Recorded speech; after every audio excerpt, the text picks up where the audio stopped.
You are not weak. You are not broken. You are not a failed project in need of fixing. You are a human being carrying a weight that was never meant to be carried alone.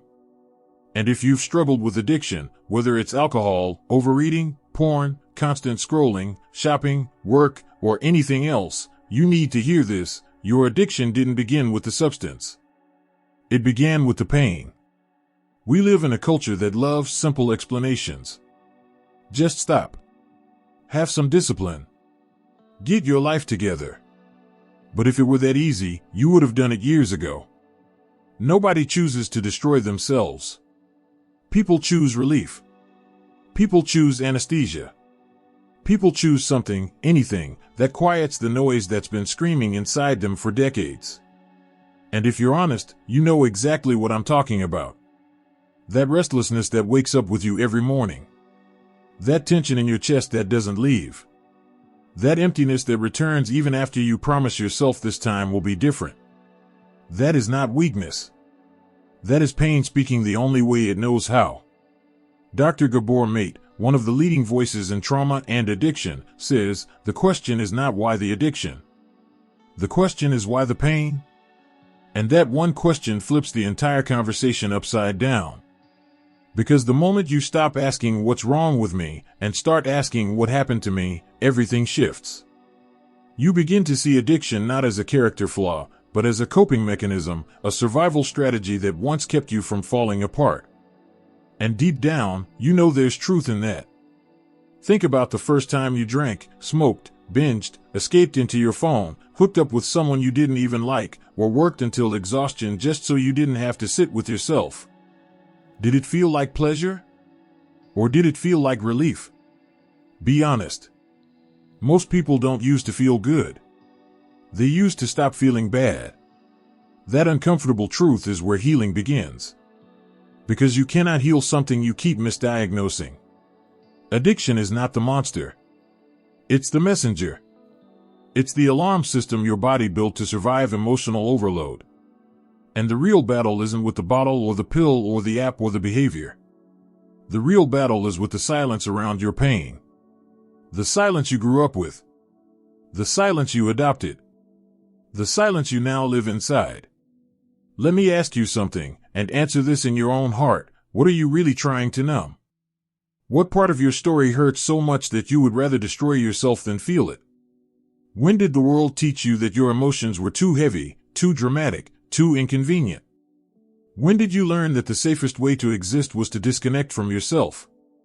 These aren't small questions. These are the questions that actually get you free. Because addiction doesn't grow in people who feel safe. It grows in people who learned early on that nobody would hold their pain, so they had to find their own way to quiet it. Maybe you were the kid who had to be strong. Maybe you were the kid who wasn't allowed to cry. Maybe you grew up in chaos. Maybe no one noticed you. Maybe you learned to earn love by performing. Maybe you were told you were too emotional, too needy, too sensitive. Maybe the people who were supposed to care simply didn't. And so your nervous system adapted. It protected you. It found something, anything, that made life feel manageable, even for a moment. That adaptation is what you now call addiction. I want you to understand how profound that is. Your brain didn't betray you. It protected you. Your behavior wasn't randomness. It was self-defense. Your impulses weren't stupidity. They were attempts to regulate a wound you were never taught how to heal. Anyone who mocks that or judges that has never understood the reality of human suffering. But you're starting to understand it, and that matters. When people say, you're addicted because you lack discipline, they're missing the entire point. You're addicted because you found something that temporarily reduces the pain that has been sitting in your body for years. And nobody sees that pain. They only see the behavior. They see the bottle, not the broken heart. They see the binge, not the anxiety. They see the scrolling, not the loneliness. They see the affair, not the lifelong shame. They see the workaholism, not the fear of being unworthy. Addiction is a symptom. The pain is the disease. And if you've been living in shame, listen closely. Shame is not proof that you're broken. Shame is proof that you've been carrying pain alone for too long. You don't need more guilt. You need understanding. You need compassion. You need honesty with yourself. And you need the courage to ask a different question, the one mate insists on: why the pain?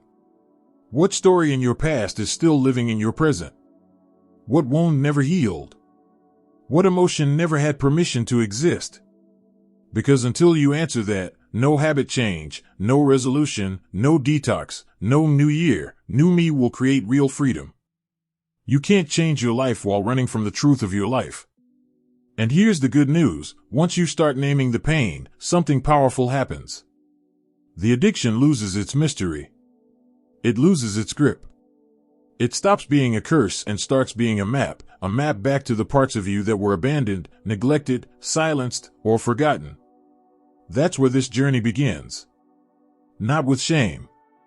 Not with judgment. Not with punishment. But with truth. With honesty. With the courage to look at your own story and say, there's more here than a habit. There's a wound that deserves healing. When you understand that, you stop fighting yourself and start fighting for yourself. And that changes everything. If you've ever wondered why you keep going back to the very thing that hurts you, you are not alone. In fact, that question, why do I keep doing this to myself, might be the single most painful mystery people carry. You know the pattern. You swear you're done. You promise this time is different. You feel strong for a week, a day, maybe just an hour. And then something happens, a stress spike, a lonely night, a fight, a bad memory, a moment of self-doubt, and suddenly you're right back inside the loop you swore you'd escaped. And afterward comes the shame, the guilt, the anger at yourself. But before you blame yourself again, let's tell the truth. You're not repeating the behavior because you're stupid or weak. You're repeating it because your brain is doing exactly what it learned to do: survive. Let's make this simple. Your brain is designed to move you toward relief and away from pain. That's its job. That's how it kept humanity alive for thousands of years. And the chemistry behind that, dopamine, reward pathways, learned associations, is incredibly powerful. When you drink, scroll, overeat, gamble, binge, smoke, or chase anything that changes your internal state, your brain releases dopamine. Not because you're having fun, but because your brain interprets it as survival. It thinks, oh, finally, we're safe for a moment. That's why addiction doesn't feel like pleasure. It feels like exhale. Like release. Like pressure dropping inside your chest. For some people, that's a glass of wine. For others, it's porn at 2 a.m. For someone else, it's losing themselves in endless work emails. Different behaviors, same mechanism, temporary relief from emotional overload. This is why I want to tell you something maybe no one has explained before. A brain shaped by emotional neglect, shame, loneliness, or trauma is not a weak brain. It is an adaptive brain. A smart brain. A brain that found a way to function in an environment that didn't give it the safety it needed. So when you find yourself reaching for your thing, whatever it is, it's not a moral failure. It's your nervous system trying to regulate itself with the only tool it knows. Relief becomes the ritual. Not because it works, but because it worked once. And the brain remembers. Dr. Gabor Mate uses one of the most striking metaphors in modern psychology to describe addiction, the realm of hungry ghosts. Imagine beings with enormous stomachs but tiny mouths and narrow throats. They're starving, desperate, aching with hunger, but no matter how much they consume, they never feel full. That's what addictive craving feels like. Endless hunger. Bottomless emptiness. A need that cannot be satisfied because the thing you reach for isn't the thing you actually need. You can pour alcohol into loneliness. It won't turn into connection. You can pour food into shame. It won't turn into self-worth. You can pour sex, shopping, or scrolling into anxiety. It won't turn into peace. You can pour work into the ache for approval. It won't turn into love. That's why the relief never lasts. The mouth is too small for the size of the hunger. And what you're hungry for is not alcohol, nicotine, dopamine hits, or distraction. What you're hungry for is connection, presence, validation, peace, a feeling of being safe in your own body, a moment where your mind stops attacking you, a life where you feel whole instead of hollow. Here's something most people never realize: repetition doesn't happen because the substance is powerful. It happens because the pain is powerful. The pain is what drives the pattern. That's why people can't just stop. The brain isn't chasing pleasure. It's chasing balance. It's chasing normal. It's chasing relief from the emotions you were never allowed to feel, name, or express. If you grew up in a home where your feelings were dismissed, mocked, punished, or ignored, your brain learned early that you had to soothe yourself. And now, decades later, it's still trying to do exactly that. But let me ask you something direct, and I want you to sit with this. What are you really starving for? When you feel that urge hit you, what is it that your soul is actually asking for? Is it comfort? Is it reassurance? Is it a break from the noise in your head? Is it belonging? Is it simply the feeling of not being alone in the world? Most people think they're addicted to a behavior or a substance, but the truth is harsher and more beautiful. You're addicted to the feeling of being okay, even if it only lasts a few minutes. And that doesn't make you damaged. It makes you human. Some people find comfort in a partner. Some find it in community. Some in faith. Some in meditation. Addicts find it in whatever is accessible. That doesn't make the desire wrong. It makes the method unsustainable. Addiction is not a search for destruction. It's a search for wholeness. It's the soul reaching out with the wrong hand toward the right need. But once you understand what the hunger really is, you can finally stop fearing yourself. You can finally stop seeing your behavior as your enemy and start seeing it as a signal, a message, a clue, a guide pointing you back to the parts of you that need care, attention, and healing. And here's the part that should give you hope: nothing about this is permanent. The brain can learn new rhythms. The nervous system can create new safety. The body can find new ways to calm itself. The hungry ghost inside you isn't demanding punishment. It's asking for nourishment. Real nourishment. Nourishment that comes from connection, honesty, boundaries, compassion, and an internal life that isn't built on self-abandonment. So the next time you feel that urge rising, don't jump straight to shame. Pause. Ask yourself, what is this urge trying to protect me from? Because that question right there, that moment of awareness, can become the door to freedom. You don't heal by starving the ghost. You heal by feeding the soul. And that is exactly where we're heading next. There comes a moment in every journey of healing when psychology alone is not enough to explain what you're going through. You can analyze the trauma, understand the childhood wounds, recognize the dopamine loops, label the triggers, but something still feels deeper, older, almost ancient inside you. Something that doesn't speak in the language of science, but in the language of the soul. And this is exactly where Carl Jung steps into the picture. Jung believed that addiction is not merely a behavioral problem, not merely a mental health issue, not merely a bad habit that got out of control. For Jung, addiction was a spiritual crisis in disguise, a hunger for meaning, belonging, transcendence, connection with the deeper self, the part of you that is more than your fears, your compulsions, your wounds. And when that connection breaks, the psyche goes searching. It looks for a substitute. It looks for something, anything, that creates a momentary feeling of expansion, peace, or escape. And when it can't find the real thing, it reaches for the counterfeit. In Jung's famous letter to Bill Wilson, the co-founder of Alcoholics Anonymous, he wrote something that shocked the world. For many people, the craving for alcohol is actually the unconscious craving for a mystical experience. Think about how bold that is. Jung wasn't saying addicts are seeking a high. He was saying they are seeking transcendence. They are seeking God. They are seeking meaning. They are seeking themselves. But because that search is happening unconsciously, without guidance, without awareness, it turns into self-destruction instead of transformation. Jung called this struggle spiritus contra spiritum, the true spirit versus the false spirit. The desire for a deeper life hijacked by a substance that imitates the feeling of peace without actually giving it. And honestly, if you've ever used anything to escape yourself, you know exactly what he meant. Alcohol gives you a few minutes of relief. Weed gives you a few moments of quiet. Porn gives you a few seconds of release. Work gives you the illusion of purpose. Shopping gives you a hit of excitement.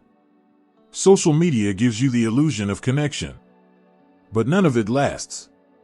Because none of it is the real thing. You can drink all you want, but you can't drink your way into wholeness.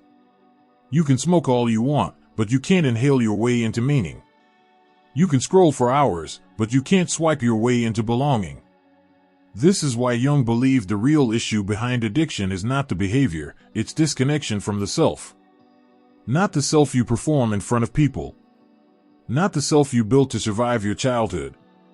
Not the self you put on like a mask because the world demanded it. But your deeper self, the part of you that feels alive, honest, grounded, whole. When that connection is lost, the psyche panics. It searches. It grasps. It compensates. And that compensation shows up as compulsion. The spiritual instinct, as Jung called it, becomes diverted into destructive channels. Ask yourself honestly, when was the last time you felt connected to something bigger than your anxiety, bigger than your pain, bigger than your story? When was the last time you felt genuinely centered, aligned, or at peace without needing anything external to get you there? For many people, the answer is painful, I don't remember.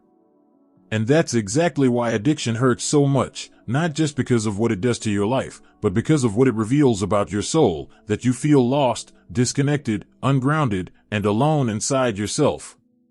Jung believed that every destructive addiction hides a legitimate longing. A longing for stillness. A longing for meaning. A longing for connection. A longing to stop pretending. A longing to feel something real. When that longing is denied, suppressed, shamed, or ignored, it doesn't disappear. It goes underground and returns as shadow behavior, compulsions you can't control, impulses you don't understand, cravings that feel bigger than you. And here's the part people misunderstand. The goal is not to eliminate desire. The goal is to redirect it towards something real. Because desire is not the enemy. Desire is information. Desire is a compass pointing toward the life you were meant to live. Addiction is simply desire that got lost in the dark. Let me put this in modern American terms. People climb mountains to feel alive. People meditate to find inner peace. People go to church for connection. People join yoga studios for grounding. People sit at oceans, drive along highway cliffs, walk through forests, watch sunsets, stare at the stars, all searching for a moment where they feel part of something larger. Addiction is the same search, but without a map. And here's the question only you can answer. What are you actually searching for when you reach for your substance or your habit? Is it peace? Is it silence? Is it escape?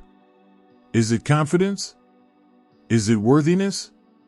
Is it just a few seconds of not being afraid?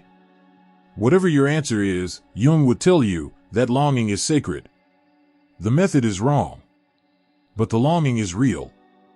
And if the longing is real, then there is a way out, not by killing the desire, but by honoring it.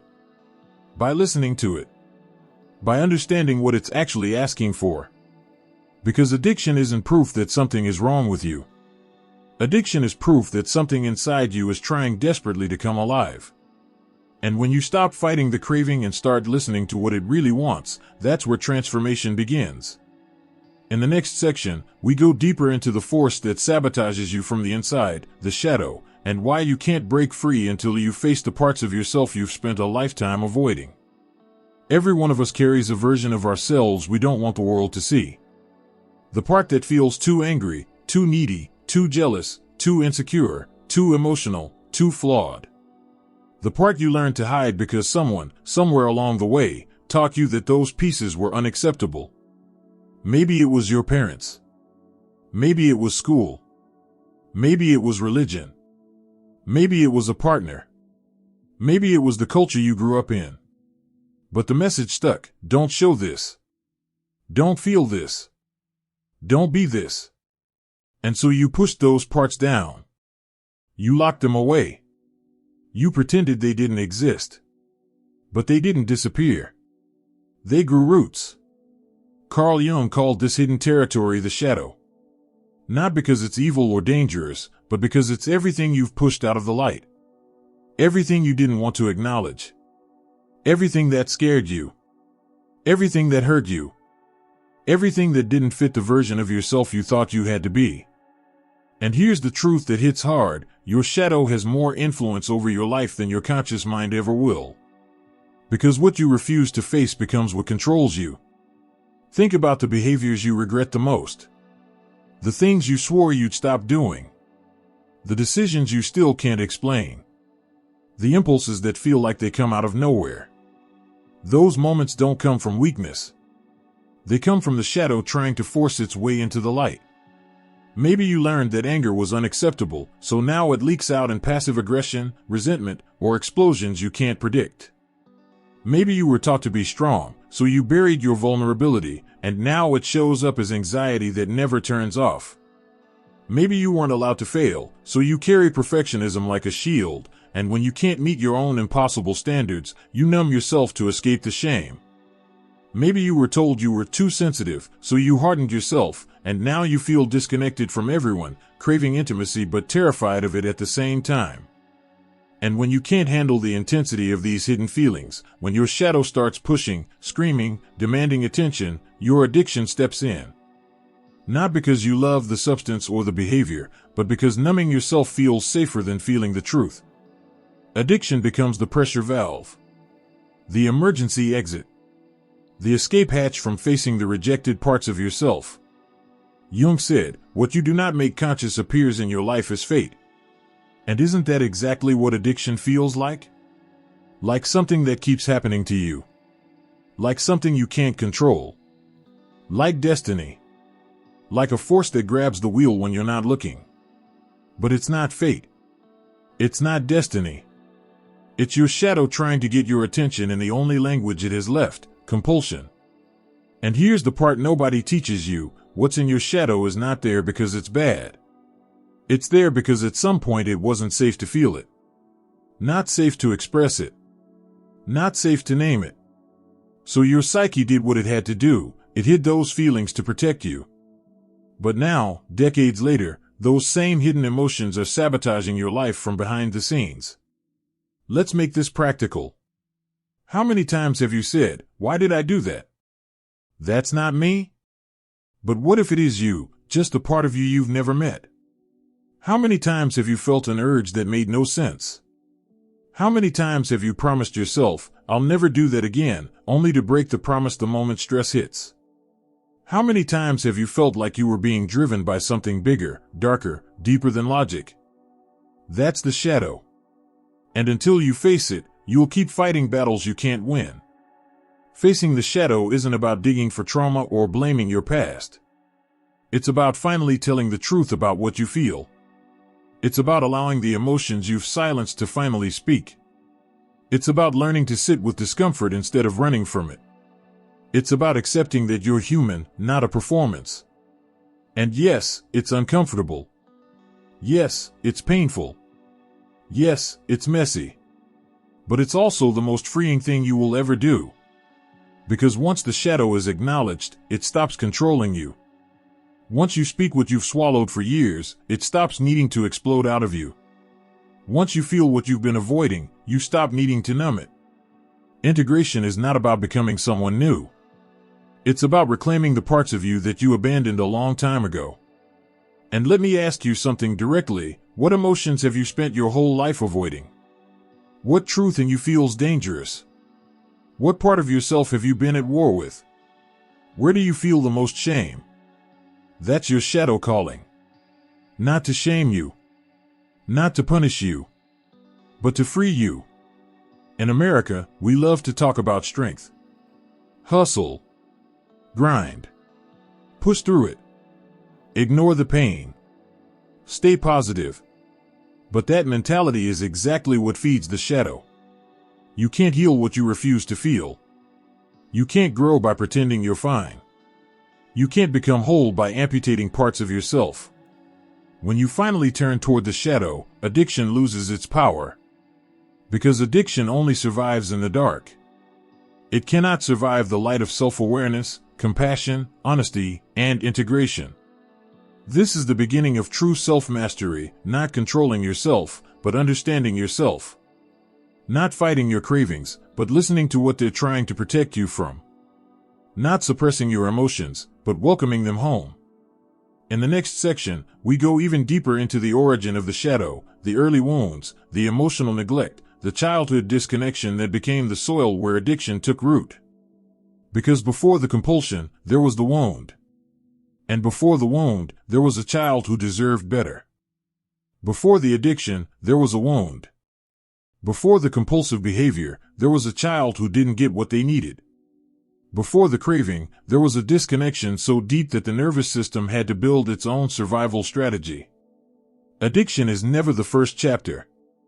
It's the sequel to a story that started long before you ever touched a substance or discovered a behavior that numbed the ache in your chest.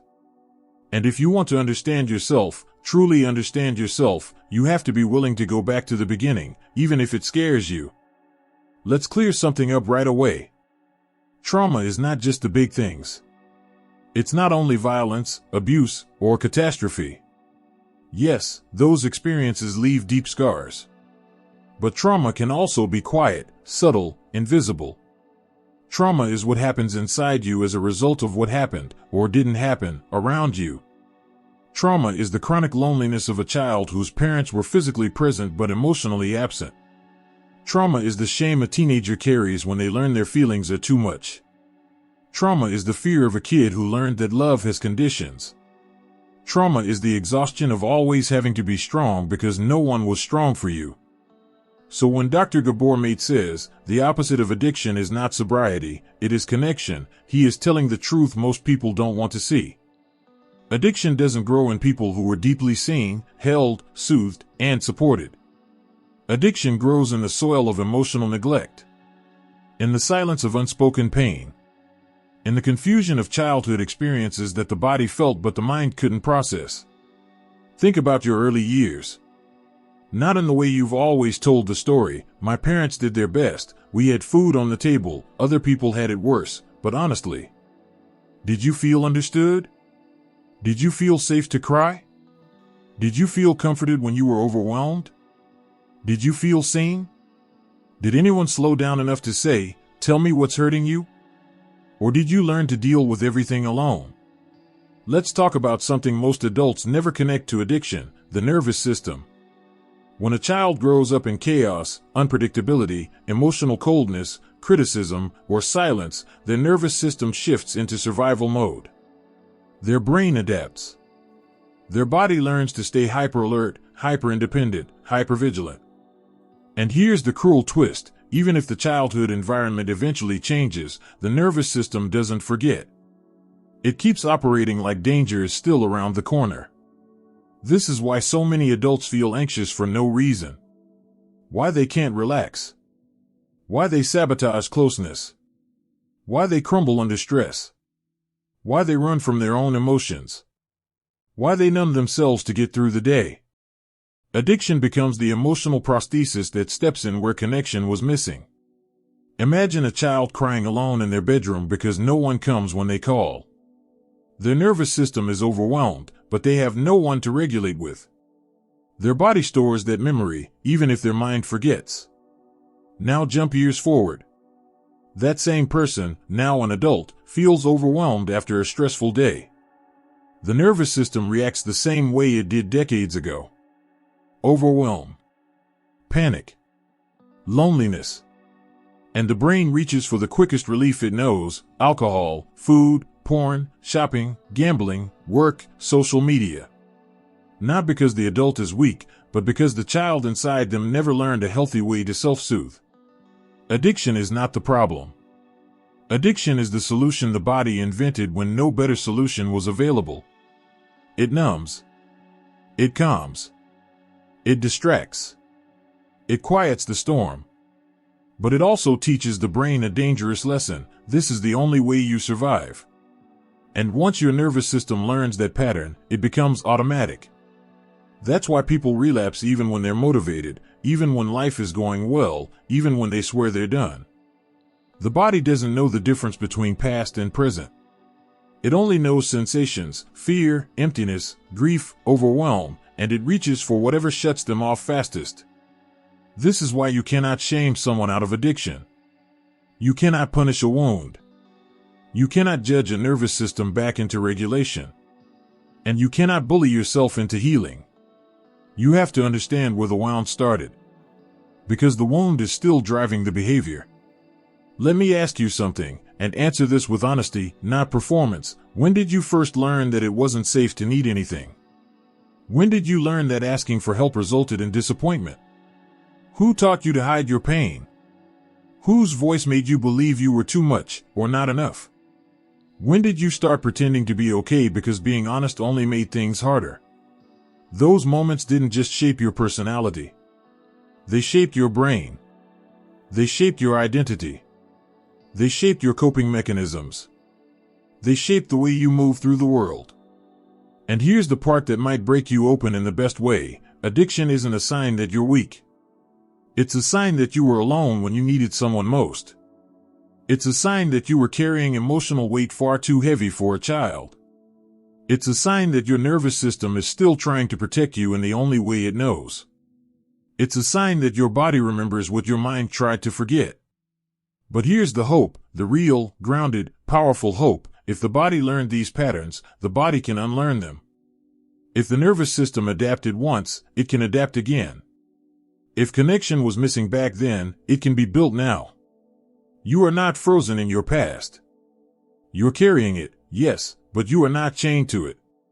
Healing doesn't erase the original wound, but it rewrites its meaning. It transforms it from a source of shame into a source of strength. And that brings us to the next step, the descent. Because to heal, you must stop running from your pain and start walking toward it. You must face the darkness you've avoided. You must feel what you've spent a lifetime numbing. It won't be easy, but it will be worth it. There's a dangerous myth floating around our culture, a lie that sounds encouraging on the surface but destroys people from the inside. It's the idea that you can beat addiction through sheer willpower. That you can outmuscle your cravings. That if you were just disciplined enough, tough enough, determined enough, you would simply stop. But if you've lived even a single day in the reality of addiction, you know that's not how this works. Recovery isn't a motivational poster. It isn't a straight line. It isn't a staircase. It's a descent. Carl Jung said, "No tree grows to heaven unless its roots reach down to hell." That sentence isn't poetry. It's instruction. It means that if you want to rise, you must first be willing to descend into the place you've spent your whole life avoiding, your own truth, your own pain, your own shadow. And let me tell you something that might scare you but will also set you free. You cannot heal without discomfort. You cannot grow without facing the parts of yourself you've buried. And you cannot reclaim your life while running from the very feelings that built the addiction in the first place. The descent is not punishment. It's initiation. It's the moment you stop fighting yourself and start listening to yourself. It's when you finally sit with the grief you numbed, the anger you swallowed, the loneliness you denied, the shame you carried like a secret identity. It's when you stop using distraction as a shield and allow the truth to touch you. And yes, it hurts. Yes, it feels like falling apart. Yes, it feels like dying in slow motion. But that death is necessary because it's not you that's dying, it's the version of you that had to survive instead of live. Real recovery begins not when you stop using, but when you stop hiding. When you stop pretending you're fine. When the pressure you've held inside for decades finally breaks open and you let yourself feel what you've been avoiding since childhood. That moment, painful, raw, terrifying, is the beginning of rebirth. Because the moment you feel the pain instead of running from it is the moment it loses its power over you. Let me put this in clear American language: you cannot heal what you refuse to feel. You cannot overcome what you're unwilling to face. And you cannot be reborn into a new life while clinging to the emotional armor that kept you alive in the old one. You have to shed. You have to unravel. You have to let the facade collapse. You have to walk into the dark with nothing but honesty as your flashlight. And here's what most people don't expect. When you stop fighting your pain, it stops fighting you. When you stop running, the thing you were running from becomes smaller. When you stop numbing your emotions, they stop screaming. Healing happens not through force, but through permission. This journey is not glamorous. There is no applause. No instant transformation. No Hollywood moment where everything suddenly makes sense. It's slow. It's gritty. It's real. And it requires a kind of courage that people who've never struggled will never understand. The courage to face yourself. The courage to tell the truth. The courage to let go of the habits that protected you but also destroyed you. The courage to say, I'm not broken, I'm rebuilding. Rebirth is not a single moment. It's a process. It happens in the tiny decisions you make every day. When you choose honesty over avoidance. When you choose connection over isolation. When you choose to breathe instead of numb. When you choose to sit with discomfort instead of running from it. When you choose to speak instead of suppress. When you choose to reach out instead of shrinking inward. And little by little, something shifts. The cravings lose their intensity because the wounds fueling them begin to heal. The shame eases because you're no longer living in hiding. The fear quiets because you discover you can survive feeling your feelings. And the version of you that once needed addiction to cope begins to dissolve, making space for someone new, someone whole. That's what real freedom looks like. Not perfection. Not the absence of pain. Not a life without struggle. Freedom is the ability to feel without being destroyed by your feelings. It's the ability to choose your response instead of being driven by old wounds. It's the ability to stand inside your own life without needing an escape hatch. Freedom is living, not just surviving. And if you've made it this far, into this section, into this work, into this level of honesty, then something in you has already begun to awaken. Something in you wants truth more than anesthesia. Something in you wants connection more than distraction.